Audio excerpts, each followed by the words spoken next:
Coucou, je suis trop contente de vous retrouver pour une nouvelle vidéo. Alors il s'agit de la deuxième, donc non parce que sinon ça faisait 4, la deuxième FAQ foire aux questions de ma vie. La première je l'ai faite il y a 6 mois, peut-être quelque chose comme ça, il me semble que c'était décembre ou janvier, où je vous avais demandé sur Insta de me poser des questions génériques sur un peu tout, la vie, l'écriture, les projets, les rêves, machin. Vous m'aviez posé plein de questions d'ailleurs, c'était très cool.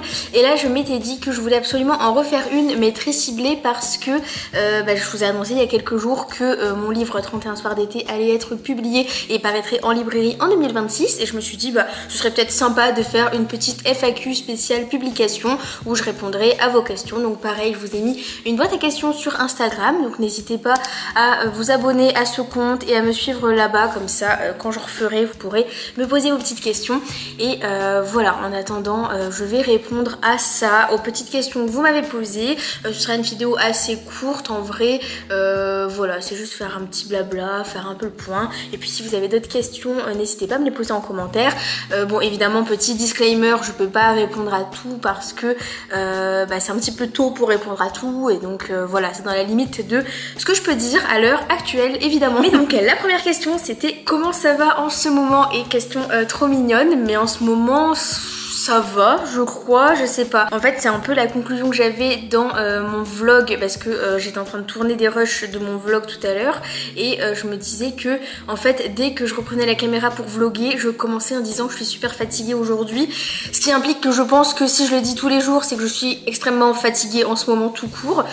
Voilà, j'ai vraiment l'impression d'avoir un contre-coup de la vie, de plein de trucs, voilà, du coup je me sens vraiment abattue physiquement, mentalement, mais pour autant ça va parce que je suis quand même très contente. Je suis très heureuse depuis justement que j'ai pu faire l'annonce de ma publication. Ça m'a vraiment reboosté, en sachant qu'en plus avant j'avais eu une phase assez compliquée mentalement, surtout à cause des réseaux sociaux, de la pression que je me mettais, de l'impression que j'étais un petit peu à la bourre, à la ramasse et tout machin, et j'avoue que du coup tout ce qui s'est passé autour de la publication et surtout de la réception de cette publication, ça m'a remis un peu de baume au cœur et un petit boost par rapport à tout ça, donc j'étais vachement contente. Voilà, dans l'ensemble ça va. Après de toute façon je suis habituée à ce que moralement ça soit les montagnes russes éternelles, donc bon, je suis habituée à ce que ça aille très haut puis que ça reparte très bas, et puis parfois je suis bloquée au milieu dans un looping, je sais pas, j'aime pas les manèges en plus, ça me fait peur les loopings, bref. C'est la vie après tout, mais non, sinon dans l'ensemble plus sérieusement je pense que ça va. Je suis assez contente quand même, et surtout je me sens assez optimiste en ce moment on va dire, donc ça c'est cool. Alors la deuxième question que j'ai sélectionnée c'est quel délai y a-t-il eu entre ton envoi du manuscrit et l'appel de la maison d'édition? Encore bravo, merci. Alors le délai justement ça a été excessivement rapide, enfin en tout cas à mes yeux, parce que pour vous remettre un peu de contexte, moi déjà j'avais jamais envoyé de livre en maison d'édition, j'avais jamais envoyé de livre en maison d'édition de mon existence, parce que j'osais pas, tout simplement, parce que j'ai une peur de l'échec et du rejet, et que du coup ça me paraissait être un peu trop terrible, parce que inévitablement j'allais être confrontée aux deux, et que je savais que j'allais mal le vivre, donc j'attendais, j'avais beaucoup fait mûrir tout ce processus en me disant bon là il faut vraiment se lancer, tant pis peu importe, parce que c'était mon rêve, parce que c'était mon projet, donc au bout d'un moment il faut quand même se faire violence, donc c'est ce que j'ai fait. Donc j'avais envoyé mon livre donc l'été dernier, j'avais fait le tout premier envoi, je me rappelle, le 20 juin, parce que je voulais participer au concours que Didier Jeunesse avait organisé, donc du coup j'avais envoyé ça, mais avant même de l'avoir fait relire à quiconque, avant même d'avoir fait une dernière relecture, donc il n'était pas encore au petit. Bon, je me suis fait décacher, finalement j'ai perdu le concours, je l'ai su assez vite, mais donc voilà, disons qu'à partir de là c'était un petit peu mon point où je me suis dit bon allez, maintenant que j'en ai fait un, j'ai plus d'excuses. Donc après le 20 juin, je l'ai fait relire à des personnes autour de moi pour avoir quand même des avis extérieurs, j'ai fait une dernière relecture, et je me suis finalement motivée en juillet 2024, et le mois là j'ai fait alors mes premiers envois. Donc j'avais prévu de faire plusieurs vagues d'envois, en commençant d'abord par les grosses maisons d'édition, ou en tout cas celles qui moi me faisaient le plus rêver, en me disant c'est un terrain de jeu, c'est un test, mais de toute façon ça prendra pas parce que c'est trop prestigieux. Finalement j'avais tort et je m'étais dit qu'une fois que j'aurais plusieurs réponses négatives ou en tout cas que les délais de traitement des manuscrits seraient passés, je passerais à un deuxième lot d'envoi d'autres maisons d'édition et puis que je ferais un peu crescendo selon mes envies. Mais finalement j'ai jamais eu l'opportunité de faire un deuxième lot parce que ça a marché sur une des 8 maisons auxquelles j'ai envoyé en premier lieu. Donc la maison dans laquelle j'ai signé, j'ai regardé le 24 juillet 2024 et bon moi j'avais envoyé, je m'étais dit de toute façon comme je vous ai dit c'est des grandes maisons, j'aurai pas de réponse, ça marchera pas. Et puis de toute façon moi dès le début, depuis des années quand je parle autour de moi de l'édition et tout machin, les premières réactions que j'ai c'est ah oui de toute façon c'est compliqué machin. Si vous aussi vous écrivez, je suis sûre qu'on vous a déjà dit cet exemple, vraiment la phrase bateau que tout le monde sort genre oui mais regarde J.K. Rowling elle a eu 70 refus et elle a été prise après. Au-delà du fait, on ne passera pas pour commenter sur J.K. Rowling et ses actions pourries. C'est pas le sujet de la vidéo, mais j'en pense pas moins. Mais bref, c'était juste pour vous dire que c'est le genre d'exemple un peu qu'on me dit, ou alors les gens me disent ah oui, mais tu sais, il y a plein de gens qui sont publiés que à 30 ans, 35 ans, 40 ans, et puis qui ont un gros succès après. Enfin voilà, moi, souvent, même toujours, quand je parlais justement du fait que j'allais tenter de publier un livre, c'était directement un peu la phrase que je recevais de me dire en gros prépare-toi parce que ça va être galère, c'est un milieu bouché, ça va prendre du temps, etc. Et puis voilà, c'est souvent plutôt ce genre d'histoire là qu'on entend. Donc voilà, donc dans ma tête je m'étais dit j'envoie ça, mais là je pars sur un processus de 3-4 ans à essayer désespérément de faire publier ce livre, donc j'ai le time. Et en fait, je me trompais totalement parce que j'ai attendu précisément 49 jours pour avoir la première interaction avec ma maison d'édition, donc il n'était pas du tout une offre de publication à ce stade évidemment. Pour vous dire comme ça a été vite, et encore mon éditrice s'était excusée parce que ça avait pris un peu plus de temps que prévu, alors que moi j'étais là à me dire mais c'est tellement rapide. Mais donc voilà, le premier mail d'intérêt c'était 49 jours après mon envoi en maison d'édition, donc vraiment tellement rapide, c'était vraiment tellement rapide que justement j'arrivais pas à y croire. Elle me disait c'est trop bizarre, genre vraiment ça va pas du tout, en fait le scénario est trop parfait, c'est bizarre. Et donc cette première prise de contact, ça pouvait tout et rien dire en soi parce que c'était juste pour m'annoncer que mon livre passait en comité de lecture, ce qui en soi aurait pu aboutir à un non évidemment, parce que j'ai aussi eu des refus évidemment, et j'ai aussi eu des refus détaillés après être passé en comité de lecture, donc avec un retour plus détaillé puisque disons que j'avais passé les premières étapes, mais voilà en soi ça peut ne rien dire, ça peut aboutir à rien du tout. Mais en fait, aussi bizarre que ce soit, parce que vous savez que je suis quelqu'un de très pessimiste, très défaitiste, etc. Pour moi, dès le moment où j'ai eu le premier mail de cette maison-là en me disant ça passe en comité de lecture, j'étais sûre que ça allait marcher. Genre c'est trop bizarre parce que vous allez vous dire c'est vraiment le moment le moins tangible, le moins sûr de tout le processus, et pourtant c'est le seul moment où j'ai été vraiment sûre de moi à me dire maintenant que c'est fait, ça ira, genre c'est sûr. Bref, je pense que j'avais un peu une intuition au fond de moi qui me disait que c'était obligé, et en plus c'était la maison dans laquelle je voyais le plus mon livre. Donc voilà quoi, c'était vraiment, je sais pas, c'était le destin quoi, je sentais trop que c'était comme ça et que ça allait le faire. Donc voilà, j'ai eu 49 jours entre l'envoi et la première prise de contact, et après il a fallu plusieurs mois avant que j'ai l'offre de publication. Il y a eu plusieurs étapes entre temps, etc. Enfin ça a été quand même un processus pas vraiment long, mais qui a eu plusieurs étapes parce que entre temps j'ai fait de la réécriture, etc. J'ai renvoyé mes chapitres réécrits, ça leur a plu, et à partir de là j'ai pu avoir l'offre de publication, puis signer le contrat d'édition. Ce qui m'emmène à la question suivante, parce que là j'ai parlé pendant 15 ans, qui est depuis quand cachais-tu cette incroyable nouvelle? Et donc mon contrat d'édition, je l'ai signé, si je dis pas de bêtises, 10 janvier, un truc comme ça. Je crois que je dis une bêtise, je suis pas trop sûre. Je l'ai signé début janvier, donc ça fait quand même environ 6 mois que je vous cache ça à peu près. Et en soi, j'aurais certainement pu le dire avant. En fait, j'ai même pas posé la question à mes éditrices, juste je voulais pas en parler parce que en fait tout du long, à part, je vous dis c'est vraiment trop bizarre parce que à part au moment vraiment où il y avait les choses le moins concret possible, où rien n'était sûr, etc. Donc c'est à dire quand on m'a dit tu passes en comité de lecture, à part ce moment là où vraiment j'y croyais à fond, en fait à partir de ce moment là, une fois que c'est devenu concret, en fait j'y croyais plus et j'étais persuadée qu'il allait avoir un drame qui allait se passer et que quelqu'un allait me dire du jour au lendemain en fait on s'est trompé, on s'est un peu trop emballé, laisse tomber, on annule tout, tu ne seras pas publié chez nous. Donc voilà, ça, en fait la période vraiment euphorique a pas duré longtemps parce que directement après je me suis dit en fait il y aura forcément un truc qui va se passer, ils vont forcément changer d'avis. J'ai encore un peu de mal d'ailleurs à sortir totalement de cette pensée là parce que souvent j'y pense et des fois je me dis vérifie tes mails au cas où parce que peut-être qu'on est en train de t'annoncer qu'en fait on laisse tomber.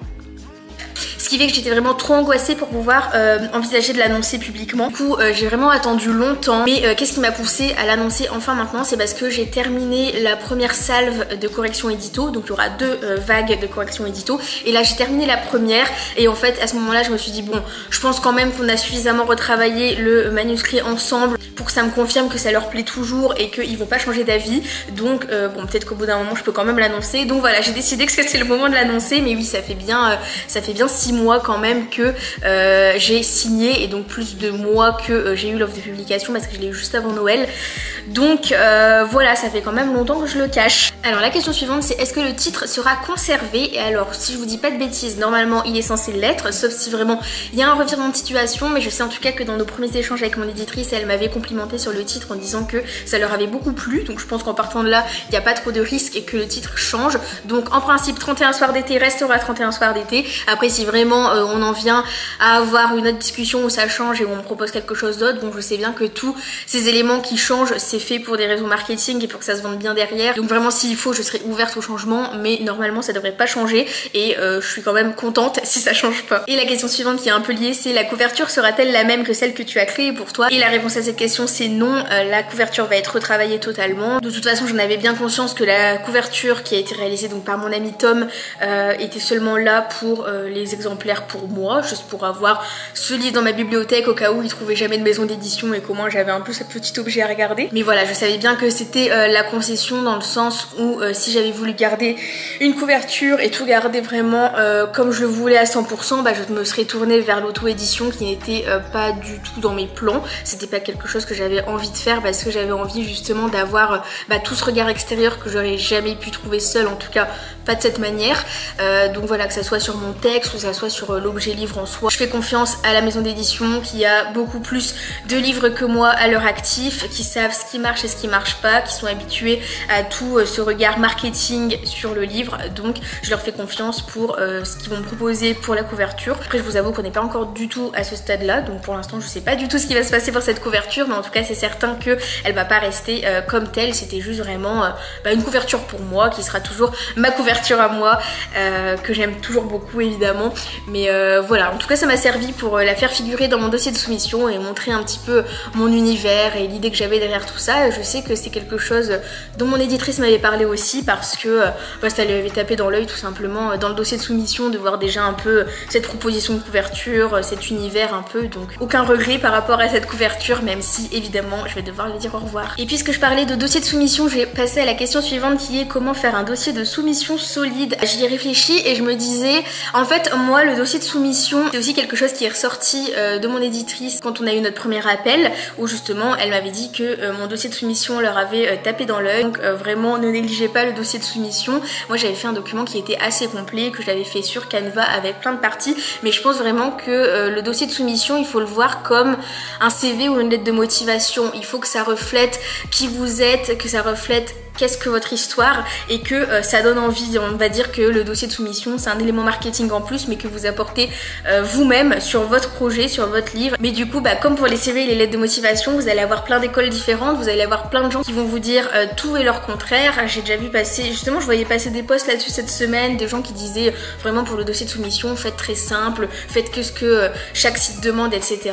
Après il y en a d'autres qui vont dire de rajouter un max de trucs, donc je pense qu'il faut vraiment faire quelque chose qui vous ressemble avant tout, quelque chose qui ressemble à votre livre, à vous, et quand vous le regardez vous vous dites bon là vraiment ok ça me parle, ça parle à mon univers, vraiment je reconnais tout ça. Donc je pense qu'il faut que ça soit cohérent avec vous-même parce que vous verrez pas deux conseils pareils. Et donc comment faire pour qu'il soit solide, je sais pas, parce que je pense aussi que pareil ça va être comme face à un recruteur, mais là ce sera face à une maison d'édition, même si du coup c'est pas du tout le même principe parce que la maison d'édition n'est pas votre patron, mais il y aura quand même ce côté de il faut séduire le recruteur en face, et puis il y aura plein de recruteurs différents qui seront sensibles à plein de choses différentes. Donc voilà, moi je vous dis restez fidèle à vous-même, à votre projet, faites quelque chose qui vous ressemble. Moi en tout cas je peux vous dire dans les grandes lignes ce que j'ai mis des informations techniques sur le genre, la tranche d'âge visée, le nombre de signes, etc.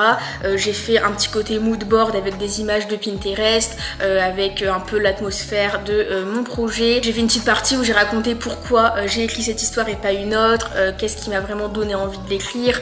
J'ai fait une petite partie où j'ai mis ma playlist d'écriture pour qu'on voit un peu plus mon univers.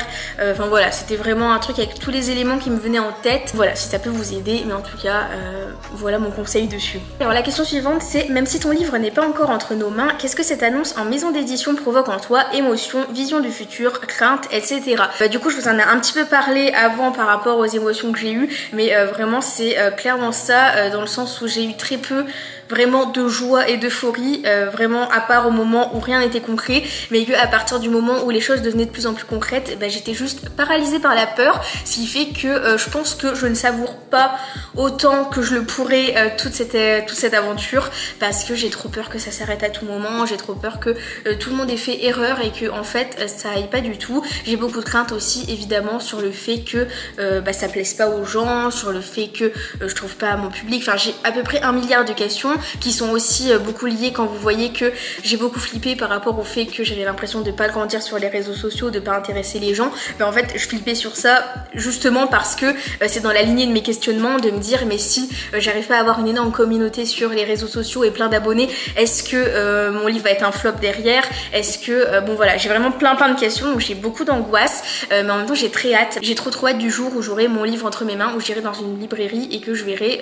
mon livre vraiment sur les rayons. Vraiment je pense que c'est un sentiment incroyable, en tout cas j'ai très hâte de l'expérimenter. Donc voilà, j'ai très hâte mais en même temps j'ai très peur. Dès qu'il y a une nouvelle phase, j'ai toujours un moment de paralysie avant de pouvoir commencer dedans. Par exemple les corrections édito, j'ai vraiment eu du mal à me mettre dedans parce que ça me faisait trop peur, parce que j'avais l'impression que dès que j'allais faire un truc j'allais tout gâcher, enfin voilà, vraiment beaucoup de problèmes. En fait être anxieuse et réaliser des gros projets comme ça c'est compliqué parce que l'anxiété prend le pas une fois sur deux sur à peu près tout ce que je dois faire, donc c'est vraiment compliqué. J'aimerais bien être un petit peu plus tranquille vis-à-vis de tout ça, apprécier vraiment l'aventure, le voyage et chaque étape, mais bon je sais que c'est trop loin de ma nature et trop loin de ce que je peux faire, donc malheureusement je suis un peu dans cet état d'anxiété permanente et de questionnement permanent. Mais au-delà de ça, tout n'est pas négatif, je suis quand même très contente et j'ai vraiment des phases parfois où juste je me pose et je me dis mais en fait genre ça y est, genre vraiment là tu vas réaliser ton rêve, tu vas réaliser ton rêve, et je trouve ça trop bien parce que moi j'avais souvent l'impression que l'édition ça allait tellement arriver dans longtemps que c'était un peu la ligne d'arrivée, alors qu'en fait là le fait de pouvoir accéder à l'édition plutôt dans ma vie avant mes 30 ans, ça me donne vraiment l'impression qu'en fait j'ai juste reculé tout le point d'arrivée, j'ai plein de nouveaux rêves qui sont arrivés, j'ai plein de nouveaux rêves qui se développent, que là au contraire j'ai l'impression que je viens juste de passer un checkpoint qui était si important et que là en fait ça va m'ouvrir plein de portes. Alors voilà, j'ai vraiment pas envie de louper le coche en tout cas, c'est quand même incroyable ce qui m'arrive, et parfois il y a des moments où juste je me pose et je le réalise et je me dis waouh quand même, genre quand même incroyable. Et des fois je pense à la Manon de 12 ans et je m'imagine lui raconter tout ce qui se passe là actuellement et je me dis mais elle serait tellement en état de choc, et là je me dis non c'est bon, franchement tu t'en sors bien, t'as quand même bien réussi. Alors, la question suivante c'est, est-ce que tu t'imaginais être sous contrat avec 31 soirs d'été? Je me suis pas mal posé la question après avoir lu cette question, et en fait je sais même pas, parce que je pense que voilà, pareil, étant donné que dans la lignée de mon anxiété dévorante, je me suis pas vraiment autorisée à beaucoup rêver. Voilà, en fait disons que moi je suis toujours restée juste sur ce rêve fixe de mon rêve c'est d'être publié un jour. Et voilà, je me suis juste arrêtée là en me disant je peux pas trop dérouler ce rêve, essaye de rester juste sur un truc vague parce que c'est déjà compliqué, parce que tu vas peut-être pas réussir et tout machin. Donc bon, j'avais évidemment envie que 31 soirs d'été soit publié parce que c'est vraiment le livre qui me ressemble le plus, que je suis vraiment fière de ce que j'ai pu écrire, que j'ai clairement écrit le livre que je voulais lire et puis c'était mon objectif, donc dans tous les cas oui j'avais clairement envie qu'il soit publié. Après j'étais pas sûre à 100% qu'il allait être publié, enfin juste ça s'est un peu imposé à moi parce que je me suis dit j'ai fini de l'écrire, là je me sens prête pour me confronter aux maisons d'édition, donc allons-y, envoyons-le. Et puis voilà, c'est vrai que je pense que je l'aurais quand même pas lâché si je m'étais pris que des refus. Je pense que j'aurais été capable de continuer beaucoup d'années, même en prenant plein de refus, quitte à le retravailler beaucoup de fois, etc. Parce que je voulais pas abandonner, mais voilà. Finalement, mais en tout cas je suis vraiment super contente que ça soit le premier livre qui sera publié de moi. La toute dernière question c'est, comptes-tu arrêter de travailler pour être à 100% écrivaine? Bravo en tout cas, merci. Alors dans un avenir parfait, oui j'aimerais bien, mais bon de toute façon je sais que c'est le genre de choses qui n'arriverait pas avant des années, voire des décennies. J'ai quand même conscience de la dureté de ce milieu, du métier d'auteur, surtout du métier d'auteur édité en maison d'édition, parce que voilà, les droits d'auteur sont faibles. De toute façon c'est une réalité, c'est comme ça. Après moi j'ai fait le choix parce que je voulais la maison d'édition, parce que je voulais être en librairie, donc c'est une des raisons pourquoi je me suis pas tournée vers l'auto-édition, qui aurait peut-être pu me permettre, si vraiment j'avais réussi, de vivre de ma plume totalement et plus rapidement. Mais bon là c'est pas le cas, donc je vais essayer de persévérer. J'espère qu'un jour je pourrai vivre totalement de l'écriture, mais bon, j'ai conscience que ça risque pas d'arriver avant longtemps, ou alors j'aurai une vie très précaire et c'est pas non plus mon objectif. J'ai quand même envie d'avoir une vie assez sympathique, donc voilà. En tout cas je perds pas espoir qu'un jour je puisse être écrivain à temps plein. De toute façon j'ai même pas 30 ans, donc je me dis quand même j'ai toute une vie entière pour réussir mes objectifs, donc même si évidemment ce sera pas maintenant, peut-être qu'un jour je pourrais avoir ce rêve qui se réalise et avoir une grande maison à la campagne avec un petit bureau où j'écrirai toute la journée. J'ai un peu la vision dans ma tête depuis toujours, donc peut-être que c'est prémonitoire, je sais pas. En tout cas j'aimerais beaucoup un jour, mais c'est sûr que là c'est pas dans mes plans actuellement, et puis je vais déjà attendre de voir, d'avoir publié un livre et de voir un peu l'avenir qui attend ce livre, et puis on verra bien pour se projeter pour la suite. Voilà. Voilà, c'est tout pour cette FAQ. J'espère que ça vous a plu. Je crois que j'ai encore trop parlé par rapport à ce que je voulais faire. Je voulais faire une vidéo très courte, mais finalement c'est pas le cas. Mais bon, je suis habituée, c'est toujours pareil. En tout cas j'espère que ça vous a intéressé. Si vous avez d'autres questions, comme je vous ai dit, n'hésitez pas à me les poser en commentaire ou à me les poser sur Insta. Une fois de plus, je vous mets le lien quelque part. Et voilà, si vraiment je reçois plein d'autres questions, je ferai une partie 2. En tout cas je vous dis à bientôt pour parler d'écriture, de lecture ou de la vie en général. Salut!